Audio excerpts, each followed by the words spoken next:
Boa tarde, ouvintes. Aqui estamos de volta depois de um período em que ficamos afastados por alguns meses por umas questões particulares, e nesse período eu recebi muitas ligações, quero agradecer a todas as ligações, e recebi muitas perguntas de ouvintes interessados em saber sobre a medicina chinesa. Então eu resolvi fazer dos próximos 2, 3, 4 programas, se for o caso, o número não importa, enquanto eu ainda receber perguntas pelo WhatsApp ou aqui da rádio, eu estarei respondendo aos ouvintes com muito prazer.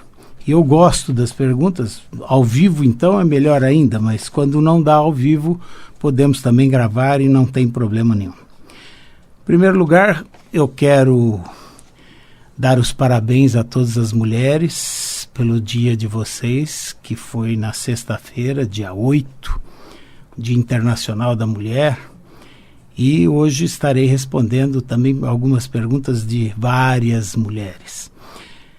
Bom, vamos lá, vamos começar com as perguntas. Eu tenho que pegar o meu óculos, e a primeira pergunta é a seguinte: a acupuntura pode auxiliar no tratamento oftalmológico? A pergunta é de Dona Ivone Ortega. Pois não, Dona Ivone, é o seguinte: a acupuntura pode ajudar em todas as patologias em qualquer local do organismo. Mas, nas patologias oftalmológicas, ela tem um grande peso, principalmente em patologias em que hajam paralisias dos músculos dos globos oculares.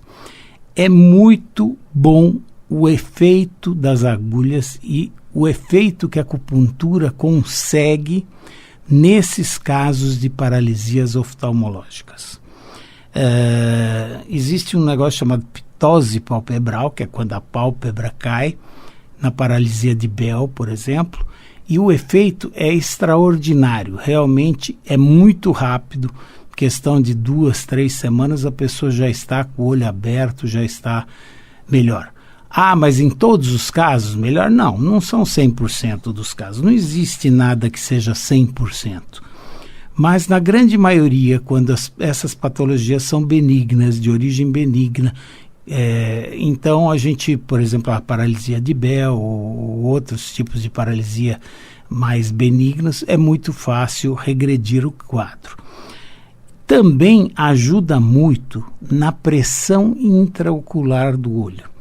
Nós sabemos que, por exemplo, quando aumenta a pressão do olho, forma-se um quadro chamado glaucoma. Muito bem, o glaucoma, ele é pelo aumento da pressão do olho. E, além de usarem aquelas pilocarpinas, etc., que são usados, que são os colírios usados, nós podemos fazer acupuntura para baixar a pressão ocular, intraocular. Mas, qual é o órgão, eu já ensinei isso para vocês no passado, qual é o órgão responsável pelo olho? O órgão responsável pelo olho é o fígado. Assim sendo, nós temos que tonificar esse fígado para fazer com que ele fique mais forte, com que ele diminua essa deficiência desta via de saída que é a visão. E aí, fazendo acupuntura, não só na região ocular, mas também tonificando o órgão fígado, nós vamos conseguir uma melhora muito grande nesses casos de aumento de pressão intraocular. Basicamente, também algumas conjuntivites, principalmente as virais, a gente consegue um bom efeito de diminuir o processo inflamatório. Já nas conjuntivites bacterianas, nós também temos que atuar no sentido de passar o colírio antibiótico correto e juntamente com o oftalmologista, nós vamos avaliar a situação, se pode ou não manipular o olho, porque às vezes você pode levar a infecção para outros lugares. Então tem que se tomar muito cuidado quando se faz acupuntura na região ocular para esses casos de processos infecciosos, tá bom? Segunda pergunta. A acupuntura tem efeitos rápidos nos estados gripais, também da mesma senhora Dona Ivone Ortega. Sim, a acupuntura melhora os efeitos nos estados gripais. Mas vamos entender o que é a gripe para a medicina chinesa. A primeira coisa, quando nós pegamos um vento, aquele famoso golpe de vento que os nossos avós falavam, forma-se um resfriado, é um resfriamento. Esse golpe de vento ele pode vir ou como um torcicolo, ou como uma lombalgia, ou como um resfriamento. E o resfriamento dá o quê? Dá uma coriza aquosa, ou seja, sem nada que tenha pus comemorativo de febre ou outro quadro maior.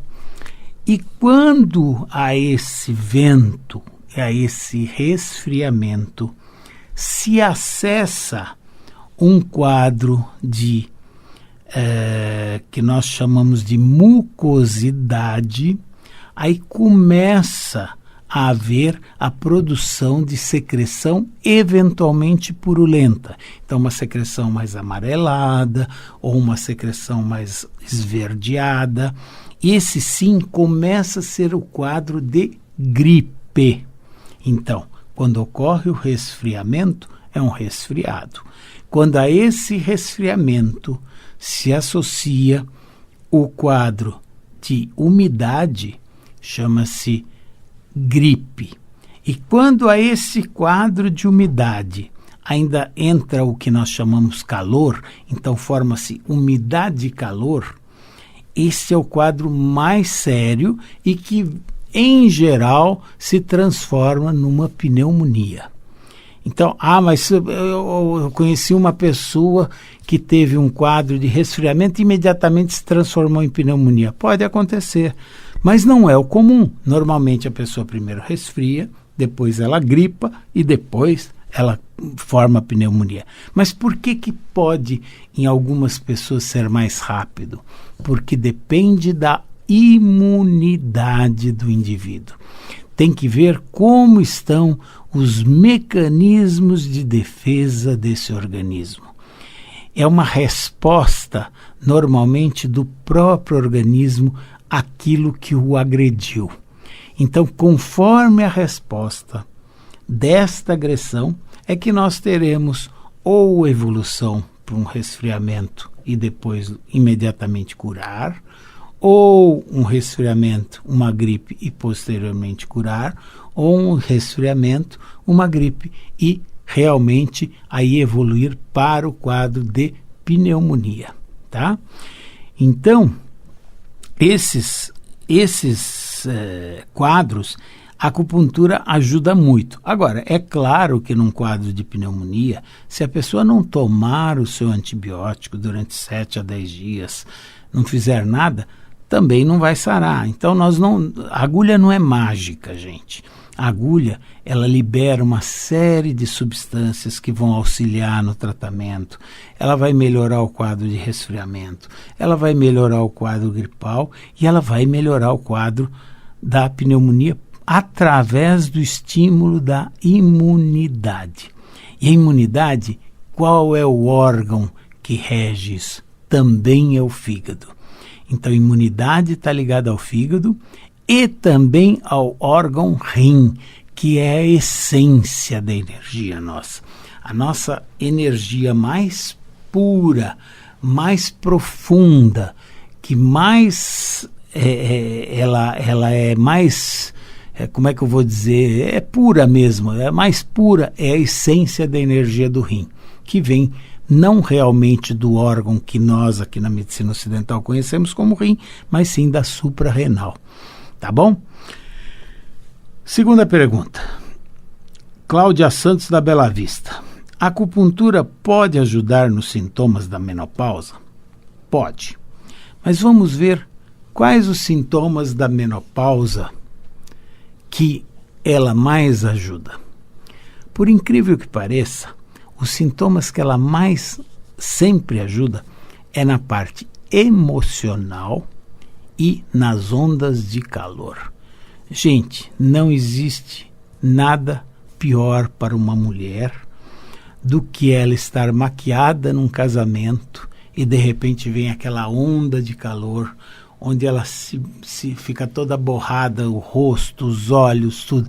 É uma sensação terrível de ruim, porque a sensação da onda de calor, ela vem de baixo, ela sobe, atinge a cabeça, e quando ela atinge a cabeça, ela vem como um banho, inundando a nuca, a testa, tudo, e a pessoa fica totalmente molhada de suor, uma sudorese intensa, e a agulha ajuda muito.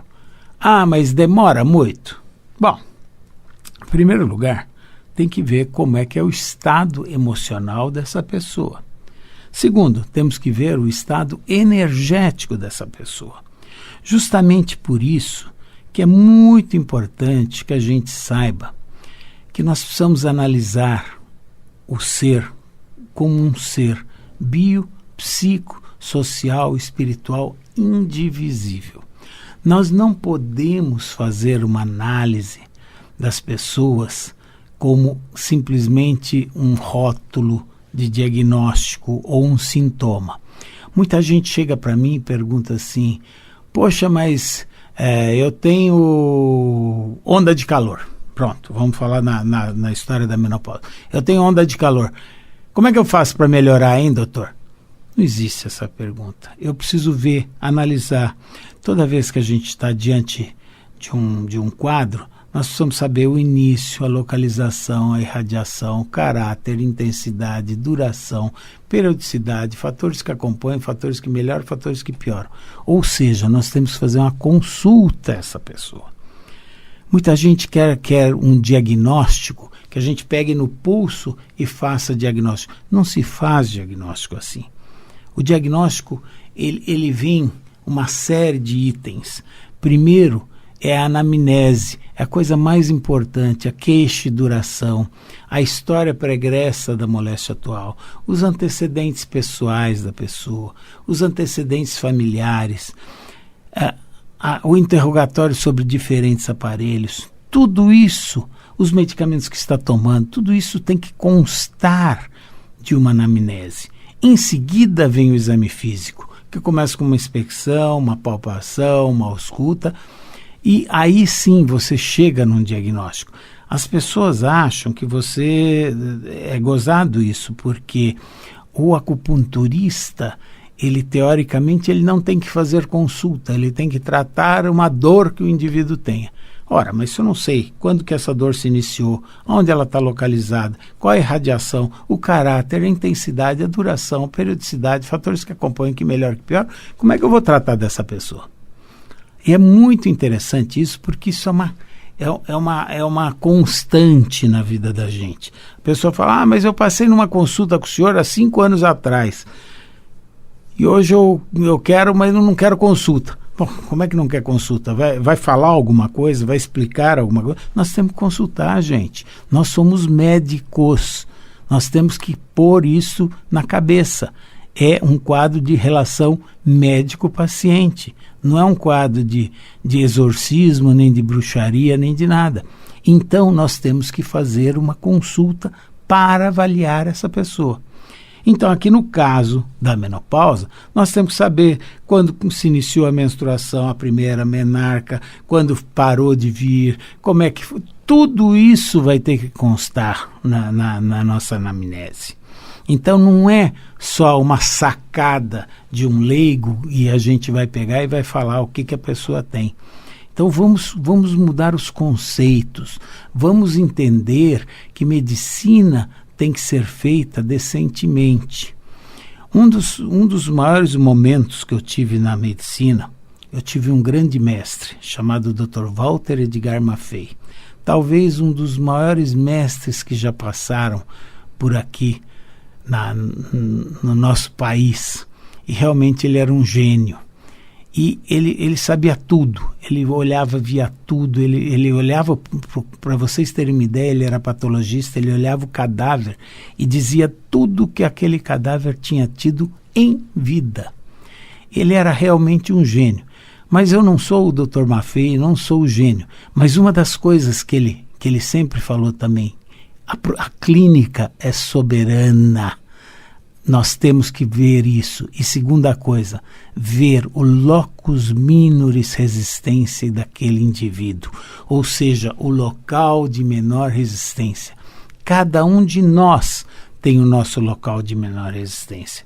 Consequentemente, nós temos que cuidar dele a vida toda. As pessoas que tiverem, por exemplo, um pulmão fraco, ele vai ter que tratar do pulmão a vida toda. Não existe um tratamento de 15 minutos só curando a pneumonia. Nós vamos ter que continuar tratando da energia desse pulmão para que ele não venha a ter novas pneumonias ou novos quadros. Tá bom? Vamos lá para a quarta pergunta. Tânia Regina, do ABC. Sofro muito com crises de rinite. Existe tratamento com acupuntura? Veja, rinite, mais ou menos nós já falamos no resfriamento.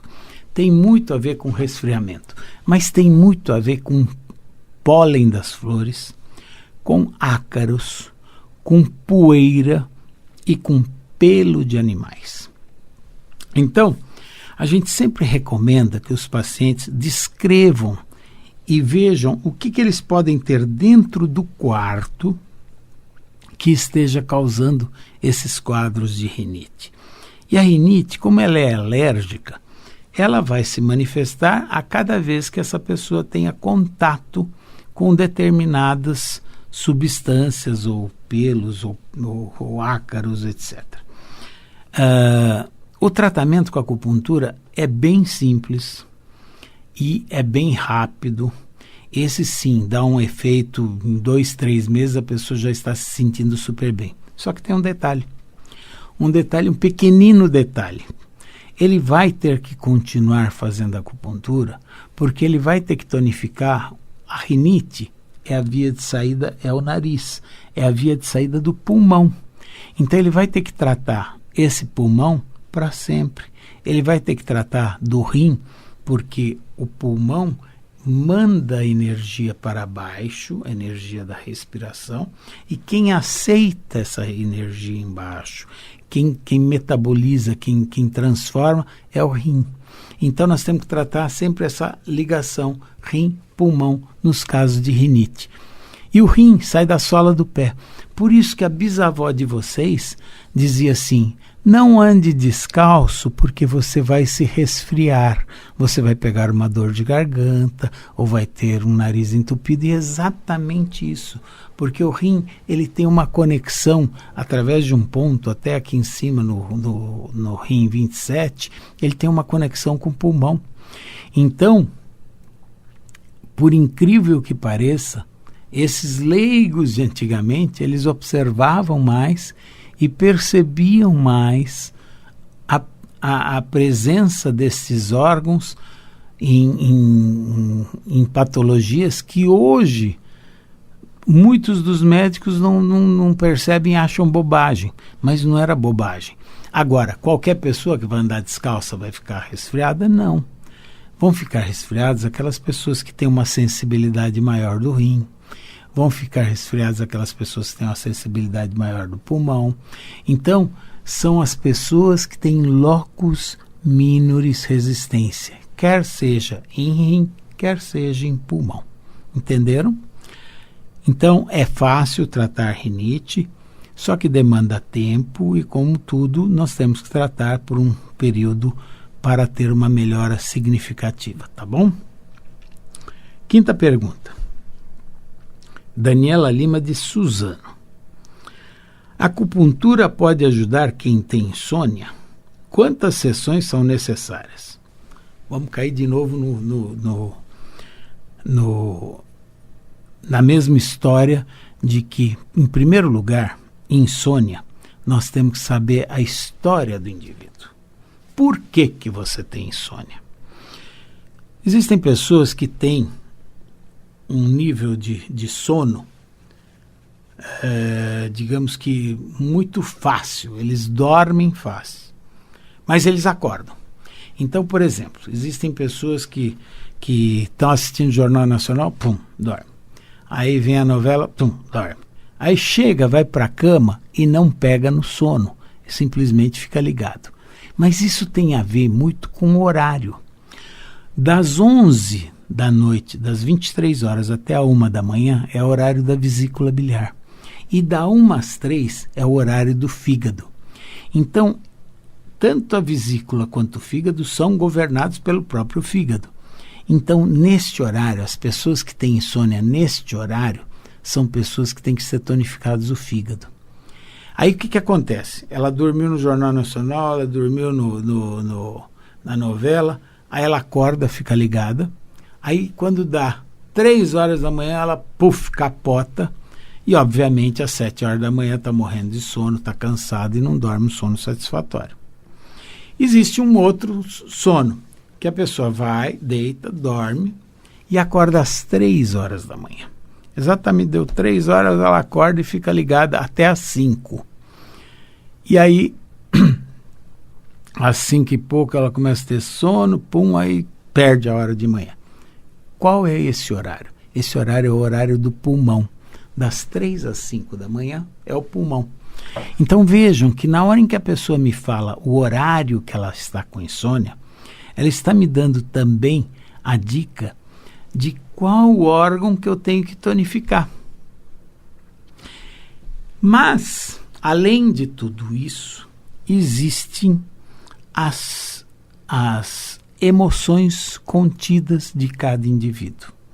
Então, por exemplo, o indivíduo que tem raiva contida, emoção de raiva, fúria, qual é o horário da insônia dele? O horário dele da insônia vai ser o horário do fígado. E o indivíduo que tem tristeza? Tristeza é o horário do pulmão, das 3 às 5. Então vejam que tudo está interligado. Por isso nós temos que fazer uma anamnese bem feita, fazer o histórico, ver quais as outras patologias que estão incorrendo nesse diagnóstico. E aí ela pergunta, quantas sessões são necessárias? Ora, eu não sei quantas sessões serão necessárias no seu quadro de insônia. Existem insônias que vão melhorar rapidamente, porque são insônias leves e que em 2, 3 meses está ótimo. Mas existem insônias que são mais persistentes, mais demoradas. Existem insônias de pessoas que estão há 10, 15 anos com insônia. Então, ela não vai poder melhorar em 3 semanas. Então, tudo vai depender da anamnese que nós vamos fazer e do quadro que nós vamos encontrar. Se é uma insônia mais de fígado, se é uma insônia mais de rim, se é uma insônia mais yang ou se é uma insônia mais yin. Então nós vamos ter que fazer o diagnóstico disso tudo. Então eu quero deixar isso claro, que isso não é matemática. Não dá para a gente chegar e falar, olha, vão ser 7 aplicações e dali em diante você vai dormir otimamente bem. Não, porque vamos supor que ela está em briga com o marido, cada dia que ela chega em casa e vê o marido e briga, ela vai continuar sem dormir. Então nós vamos ter que entrar nos meandros de todo o histórico da pessoa, histórico familiar, patologias que porventura ela tenha tido e assim por diante. Tá bom? Então vamos deixar por enquanto essas 5 perguntas e na semana que vem eu responderei as outras. Tem muita pergunta aqui, então nós vamos respondendo por semana, vamos vendo o que dá para fazer, tá? Eu quero desejar a vocês um bom final de domingo e que Deus esteja conosco, tá bom? Forte abraço a todos.